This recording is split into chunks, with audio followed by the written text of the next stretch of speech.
Every year, more than 2,000 Australian workers die as a result of occupational exposure to hazardous substances. Only 30 to 40 of these are from acute poisoning. Many of the other deaths result from diseases of long latency, including cancers. There are laws to protect people who could be exposed to hazardous substances. In order to protect workers from the effects of hazardous substances, it's important to know which substances are likely to be a health risk. From the obvious ones like paints, acids, special oils used with metal cutting and washing solvents, to everyday workplace substances like hand cleaners and sprays. Whatever the chemical being used, it's important to take particular care. In this spray booth, for example, exposure of respiratory system, eyes or skin could endanger the worker. The risks to health are obvious. But what about in the place where the materials are stored and prepared? It's just as important to take full safety precautions here as it is in the booth.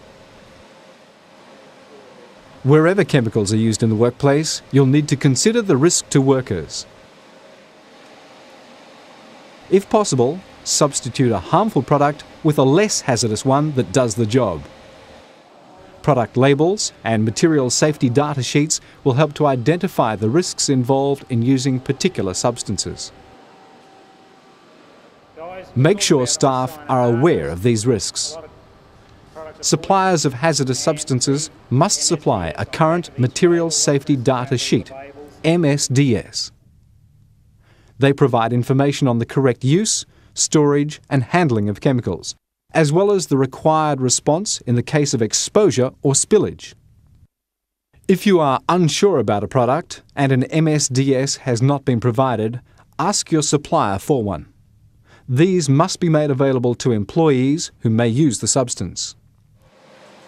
If a product can irritate, protective clothing should be worn. Check the product information to choose the appropriate gear. Eye protection may be needed. A mask to protect the respiratory system may also be needed. Make sure respirators are maintained and stored in accordance with manufacturer's instructions. Doing this is dangerous. Hazardous substances should only be stored in clearly labelled containers in secure facilities. Talking of storage, containment or spill protection may be required for some materials. If so, make sure the containers or spill protections are sufficiently large and that they're secure. They're no good if drainage outlets, for example, are left open after cleaning. Remember, don't take risks with chemicals. They can be more dangerous than they look.